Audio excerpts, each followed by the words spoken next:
মুহররম, আল্লাহ সুবহানাহু তাআলা 4টি মাসকে হারাম করেছেন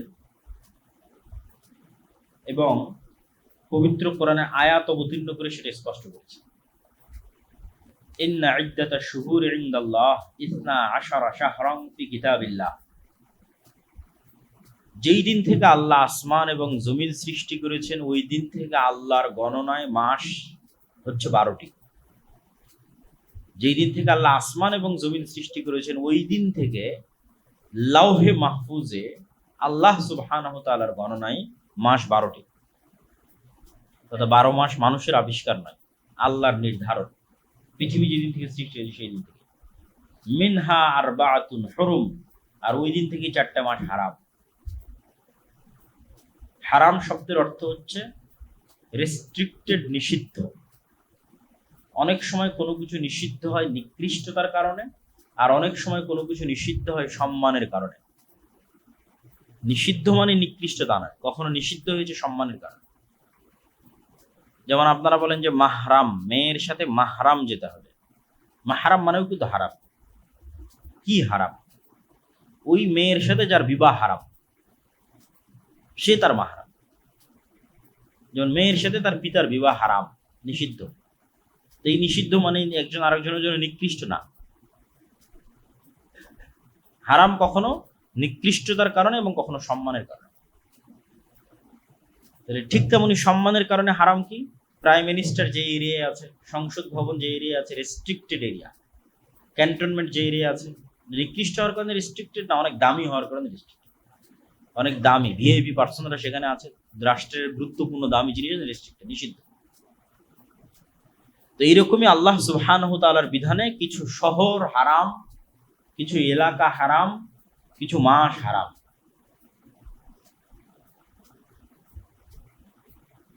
তো আল্লাহ সুবহানাহু তাআলার নির্ধারণে যেই মাসগুলো হারাম তার মধ্যে একটি গুরুত্বপূর্ণ মাস হচ্ছে মুহররম। পরপর 3 মাস, যুলকায়দা, যুলহিজ্জা এবং মুহররম। তো এই হারাম মাসগুলোর সম্মান হচ্ছে হারাম মাসে যুদ্ধ বিগ্রহ নিষিদ্ধ।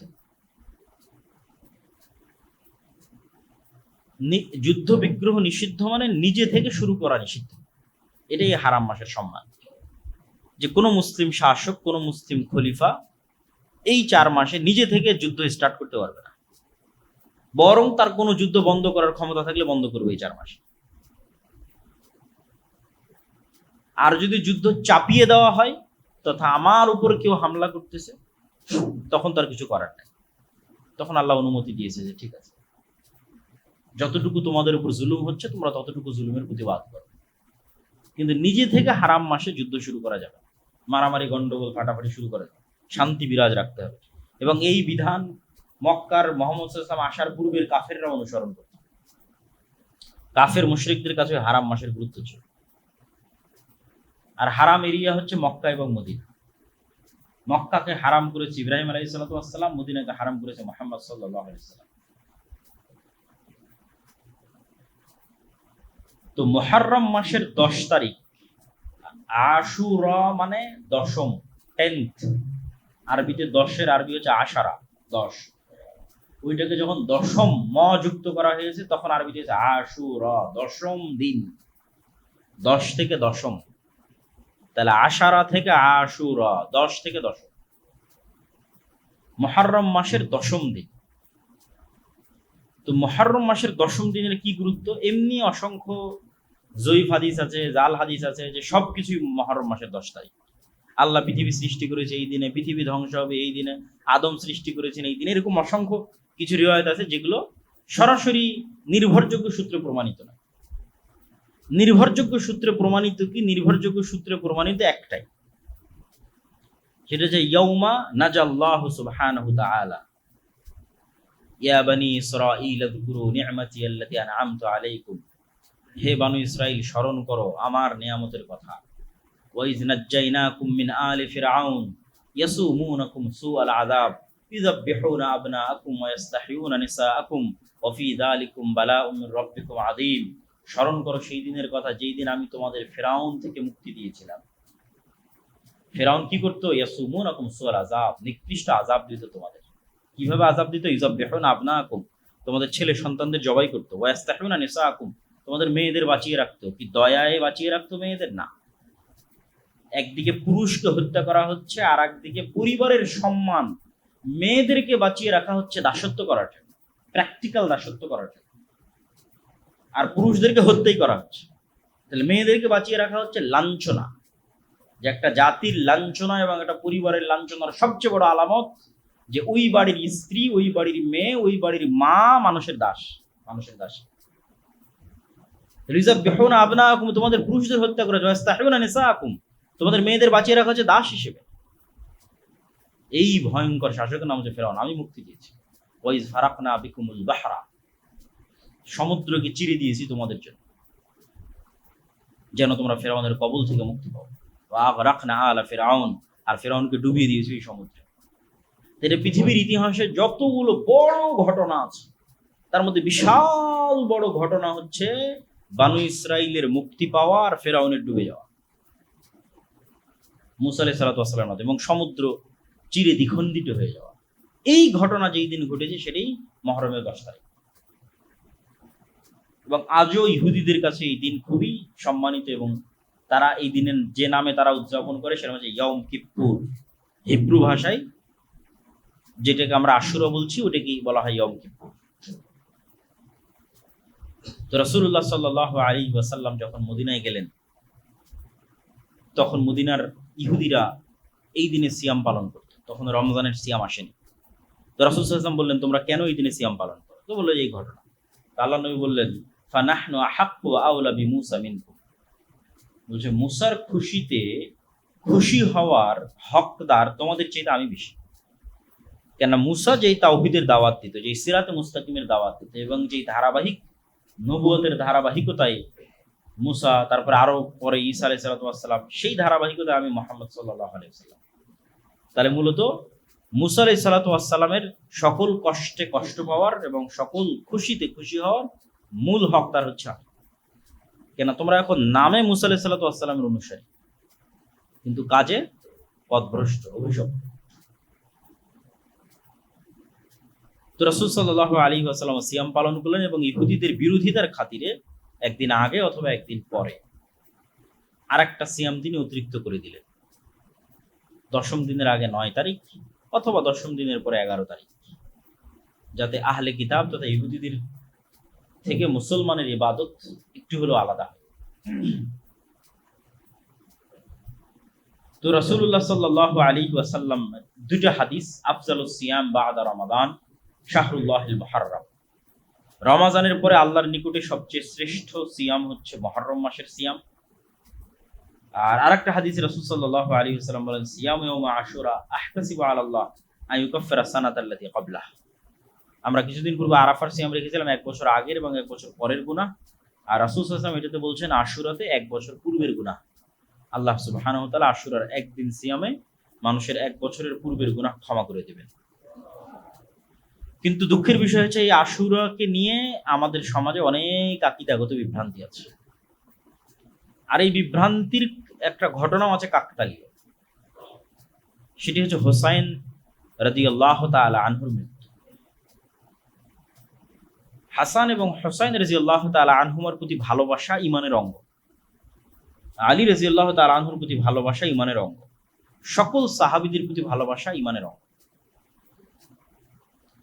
আল্লাহর নবীর পরিবার পরিজনের প্রতি বিদ্বেষ পোষণ করা কাফের হওয়ার আলামত, মুনাফিক হওয়ার আলামত। কিন্তু মুহাম্মদ সাল্লাল্লাহু আলাইহি ওয়াসাল্লামকে যেমন যিশু খ্রিস্টের জায়গায় বসানো যাবে না, ঠিক তেমনি মুহাম্মদ সাল্লাল্লাহু আলাইহি ওয়াসাল্লামের কোনো সাহাবীকেও যিশু খ্রিস্টের জায়গায় বসানো যাবে না। যিশু খ্রিস্টকে তথা ঈসা আলাইহিস সালাতু ওয়াস সালামকে খ্রিস্টানরা কোথায় বসিয়েছে? এমন উঁচুতে নিয়ে চলে গেছে যে সারা পৃথিবীর সব মানুষের গুনাহ নিয়ে ঈসা আলাইহিস সালাতু ওয়াস সালাম মারা গেছে, নাউযুবিল্লাহ। এই জন্য ঈসা আলাইহিস সালাতু ওয়াস সালামের মৃত্যুকে উদযাপন করা, কাছাকাছি ওই সেম থিওরিতে চলে গেছে একদল বিভ্রান্ত মুসলমান হোসাইন রাদিয়াল্লাহু তাআলা আনহুর মৃত্যুকে নিয়ে। অথচ হোসাইন রাদিয়াল্লাহু তাআলা আনহুর চেয়ে অবশ্যই শ্রেষ্ঠ আশারাই মুবাশশার বিল জান্নাহ, জান্নাতের সুসংবাদ প্রাপ্ত 10 জন সাহাবী। অন্তত তার নিজের পিতা আলী রাদিয়াল্লাহু তাআলা আনহু তো অবশ্যই শ্রেষ্ঠ। তো যারা জান্নাতের সুসংবাদ প্রাপ্ত এবং তাদের মধ্যে যে 4 জন খলিফা, তাদেরকেও অনেককেই হত্যা করা হয়েছে।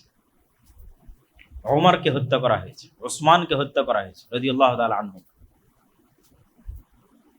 তাদের হত্যা উম্মতে মুহাম্মাদীর জন্য যতটা ক্ষতিকর, ওই সময়ের জন্য যতটা ব্যথার, দুঃখের এবং কষ্টের ছিল, হুসাইন রাদিয়াল্লাহু তাআলা আনহুর হত্যা দুঃখের এবং কষ্টের, কিন্তু তুলনা করা সম্ভব নয়। তাহলে হুসাইন রাদিয়াল্লাহু তাআলা আনহুর হত্যায় যদি শোক পালন করতে হয়, তাহলে আবু বকর, ওমর, উসমান, আলীর হত্যাতেও তো তার চেয়ে বেশি শোক পালন করতে হবে। আর তার চেয়ে বেশি শোক পালন করতে হবে মুহাম্মদ সাল্লাল্লাহু আলাইহি ওয়াসাল্লামের মৃত্যুতে। কিন্তু ইসলাম তো শোকের ধর্মই নয়, ইসলাম শোকের দিন নয়।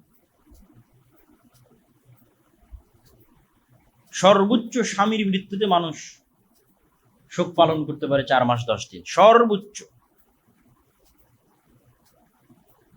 সেখানে যুগ যুগ যাবৎ আমরা একটা বিভ্রান্ত আকীদাকে লালন করে, যেই দিনে মূলত মুসা আলাইহিস সালাতু ওয়াস সালামের মুক্তিতে খুশি হয়ে সিয়াম পালন করার কথা, সেই দিনকে আমরা তাজিয়া মিছিল এবং বিভিন্ন কিছু, এবং আশুরা মুহররমকে, যেটা শরীয়তে ছিল, মানুষ জানেই না যে আশুরা মুহররম মানে মুসা আলাইহিস সালাতু ওয়াস সালামের মুক্তি। সবাই জানে আশুরা মুহররম মানে হোসেন রাদিয়াল্লাহু তাআলা আনহুর হত্যা। এইটা হচ্ছে পলিটিক্স। শিয়া এবং সুন্নিদের যে দ্বন্দ্ব, এটার শুরুটা পলিটিক্স থেকে, রাজনীতি থেকে। এবং গল্প বলাতে যেহেতু তারা বেশি এক্সপার্ট, উপন্যাস লিখতে বেশি এক্সপার্ট পারস্যরা, ফলত হৃদয় বিদারক এই গল্পকে অনেক হাইলাইট করে হৃদয় বিদারক অসংখ্য সাহিত্য তৈরি হয়েছে। বাংলাতেও অসংখ্য সাহিত্য তৈরি হয়েছে এবং এটাকে একটা কালচারে রূপান্তর করা হয়েছে। এবং এটাকে শোক পালন, এই দিনে শোক পালন করাকে এবং নিজের উপর জুলুম করাকে ইবাদত বানানো হয়েছে, যেটার সাথে ইসলামের ন্যূনতম সম্পর্ক নেই। মানুষ নিজের গায়ে আঘাত করবে ছুরি দিয়ে, হাজার হাজার মানুষ রক্তাক্ত করবে নিজের মাথাকে, কষ্ট দিবে নিজেকে, এর সাথে ইসলামের ন্যূনতম সম্পর্ক নেই। এগুলো সম্পূর্ণরূপে হারাম। মানুষ নিজেকে কখনোই কষ্ট দিতে পারে না, ইসলামে নিষিদ্ধ। লা তুলকু আইদিকুম, তোমরা নিজেদেরকে তাহলুকা, স্বেচ্ছায় ধ্বংসের দিকে নিক্ষেপ করিও না, আল্লাহর আদেশ। এবং আত্মহত্যাও ইসলামে হারাম। এগুলো কাছাকাছি আত্মহত্যার মতো প্রবণতা। তো এই ধরনের বিভ্রান্ত এবং ভ্রান্ত আকীদা থেকে বের হয়ে এসে আমাদের আশুরা মুহররমের সঠিক আকীদা এবং সঠিক বিশ্বাস লালন করতে হবে। হ্যাঁ, হুসাইন রাদিয়াল্লাহু তাআলা আনহু যেমন আলে বাইতের অংশ, আয়েশা রাদিয়াল্লাহু তাআলা আনহাও আলে বাইতের অংশ। আলী ইবনে আবি তালিব রাদিয়াল্লাহু তাআলা আনহু রাসূল সাল্লাল্লাহু আলাইহি ওয়াসাল্লামের এক চাচা, আবু তালেবের সন্তান। তো রাসূল সাল্লাল্লাহু আলাইহি ওয়াসাল্লামের তো আরো চাচা আছে, আব্বাস ইবনে আব্দুল মুত্তালিব, হামজা ইবনে আব্দুল মুত্তালিব, তাদের সন্তানেরা কই? তাদের সন্তানেরও আলে বাইতের অংশ। আব্দুল্লাহ বিন আব্বাস এবং তাদের পরিবার আলে বাইতের অংশ। তাহলে শুধু একজনকে যদি আমি সম্পূর্ণরূপে আলাদা করে নিই, আলী রাদিয়াল্লাহু তাআলা রাসূল সাল্লাল্লাহু আলাইহি ওয়াসাল্লাম মাত্র এক মেয়েকে বিবাহ করেছে, আর উসমান রাদিয়াল্লাহু আনহু 2 মেয়েকে বিয়ে করেছে। তো রাসূল সাল্লাল্লাহু আলাইহি ওয়াসাল্লাম 2 মেয়েকে বিয়ে করার পর উসমান রাদিয়াল্লাহু আনহু হয়ে গেল আমার কাছে ঘৃণার পাত্র। আর এক মেয়েকে বিবাহ করার কারণে আমি তাকে হাইলাইট করে উপরে নিয়ে যেতে যেতে যেতে যেতে কেউ কেউ ইলাহ, আল্লাহ বানিয়ে ফেলেছে আলী রাদিয়াল্লাহু তাআলা। নাউযুবিল্লাহ। তাহলে এই তুলনাগুলো থেকেই তো বোঝা যায় যে এটার মধ্যে কোথাও না কোথাও গ্যাপ আছে, ভুল ত্রুটি আছে। যদি আল্লাহর নবীর পরিবারের প্রতি ভালোবাসা হয়, তাহলে যিনি আল্লাহর নবীর 2 মেয়েকে বিয়ে করেছে উসমান রাদিয়াল্লাহু তাআলা, উনি তো বেশি ভালোবাসার পাত্র। যদি আল্লাহর নবীর মেয়ের জামাই হিসেবে বেশি ভালোবাসার পাত্র, তাহলে এই জিনিসগুলো আসলে লজিক্যালি টিকে না, বরং এগুলো প্রত্যেকটাই মূলত পলিটিক্স। হ্যাঁ, এটা ঠিক যে যেই মুহূর্তে হুসাইন রাদিয়াল্লাহু তাআলা আনহুকে হত্যা করা হচ্ছে, ওই মুহূর্তের শাসক ইয়াজিদ, কিন্তু উমাইয়াদের দারুল খেলাফা হচ্ছে দামেস্ক। আর নিহত হচ্ছেন হুসাইন রাদিয়াল্লাহু তাআলা আনহু ইরাকে। ইরাক থেকে সিরিয়ার দূরত্ব ভালোই, এবং মধ্যে মরুভূমি থাকায় যাওয়ার রাস্তা অনেক ক্রিটিক্যাল। ফোরাত নদীর তীর ধরে ঘুরে যেতে হয়। ইব্রাহিম আলাইহিস সালাতু ওয়াস সালাম যখন ইরাক থেকে সিরিয়াতে হিজরত করেছিলেন, তখনও ওনাকে এইভাবে ঘুরে আসতে হয়েছে। তো শাসক আছে দামেস্কে, সরাসরি তার পক্ষ থেকে হত্যার আদেশের প্রমাণ ইতিহাসে পাওয়া যায় না। বায়াত যেন না নিতে পারে, আত্মসমর্পণ যেন করে, আমার হাতে এসে যেন বায়াত নাই, এই রকমের আদেশ আছে। কিন্তু মূল কালপ্রিট এখানে হচ্ছে কুফার মানুষেরা, যারা মুনাফিকি করেছে, যারা তাকে অনেক উৎসাহ দিয়ে মদিনা থেকে নিয়ে গেছে, আসেন আমরা আপনার পাশে থাকবো, অমুক করব তমুক করব, কিন্তু যাওয়ার পর আর পাশে নাই। তো মূল কালপ্রিট হচ্ছে আহলে কুফা, কুফার তৎকালীন যারা মানুষ, যারা তাকে দাওয়াত দিয়ে উস্কিয়ে মদিনা থেকে বের করে নিয়ে এসেছে কুফায়, কিন্তু যখন কুফায় এসেছে তখন আর সাথ দেয়। ঘটনা অত্যন্ত হৃদয় বিদারক। অবশ্যই ইয়াজিদ ইবনে মুআবিয়াকে এতটুকুর জন্য দায় দেওয়াই যায় যে সে হত্যাকারীর কোনো বিচার করেছিল কিনা, এই প্রশ্ন অবশ্যই উত্থাপন করা যায়। এই জন্য আহলুস সুন্নাত ওয়াল জামাতের পক্ষ থেকে শাইখুল ইসলাম ইবনে তাইমিয়া বলেছেন, ইয়াজিদ ইবনে মুআবিয়া না প্রশংসার যোগ্য না নিন্দারও যোগ্য। নিন্দা করেও আমরা গুনাহের ভাগীদার হতে রাজি নই, প্রশংসা করেও কেন সে সাহাবী নয়, আলাদা করে তার প্রতি আমাদের কোনো জিম্মেদারিও নয়।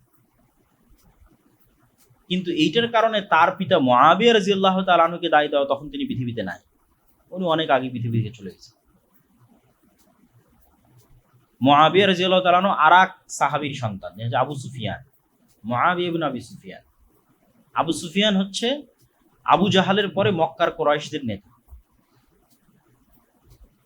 আবু সুফিয়ান রাদিয়াল্লাহু তাআলা আনহু মক্কা বিজয়ের সময় ইসলাম গ্রহণ করে।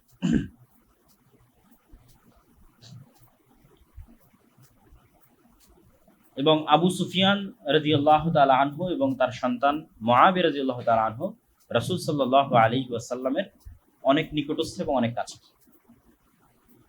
যারাই পূর্বে কাফের থেকে মুসলমান হয়েছে, তাদের কারো প্রতি বিদ্বেষ রাখার সুযোগ নাই, তার পূর্বের কাফের অবস্থার কারণে। কি জন্য সুযোগ নাই?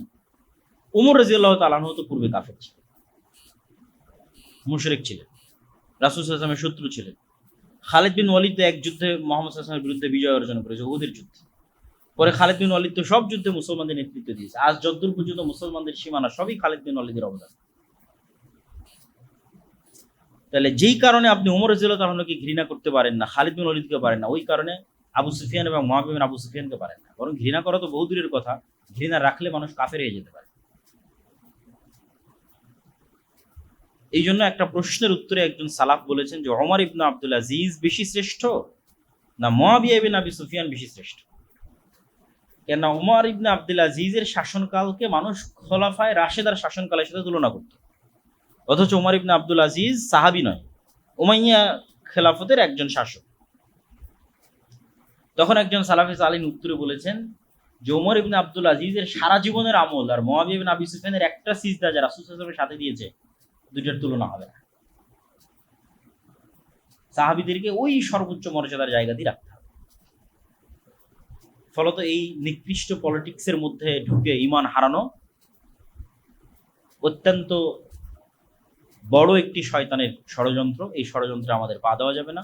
আল্লাহ সুবহানাহু ওয়া তাআলা আমাদের মুহররমের 10 তারিখের যে সঠিক ইতিহাস সেটি জানার এবং মুসা আলাইহিস সালাতু ওয়াস সালামের যে মুক্তি, এই মুক্তিতে আনন্দিত হয়ে সিয়াম পালন করার তৌফিক দান করুক আল্লাহুম্মা আমিন। আর বক্তব্যের শুরুতে আমরা যে আলোচনা করেছি, আমাদের দুনিয়ার জীবনের যে খেলতামাশার মাধ্যমে আমাদের মৃত্যুকে ভুলিয়ে রাখতে চাই শয়তান, আল্লাহর স্মরণ থেকে আমাদের গাফিল করতে চাই, শয়তানের সেই প্রজেক্টগুলোর আমরা অংশ হচ্ছে, আমাদের সময় নষ্ট করছে, আমাদের যুবক সমাজ সময় নষ্ট করছে। অথচ হিন্দু এবং ইহুদিরা কি করতেছে সেটা থেকে আমরা সম্পূর্ণরূপে গাফেল। এই যে গোলামির রাস্তা আমরা অবলম্বন করতেছি, বানু ইসরাইল হয়ে যাচ্ছে, বানু ইসরাইলদের মতো গোলামের রাস্তায় চলে যাচ্ছে, এটা বিষয়ে আমাদের সচেতনতা তৈরি করতে হবে এবং আল্লাহ সুবহানাহু ওয়া তাআলার সাথে সম্পৃক্ত হওয়ার মাধ্যমে জ্ঞান, গবেষণা, পড়াশোনা, কাজ, প্রোডাক্টিভিটি এগুলো নিয়ে ব্যস্ত থাকতে হবে। আল্লাহ সুবহানাহু ওয়া তাআলা আমাদের সেই তৌফিক দান করুক। আল্লাহুম্মা আমিন।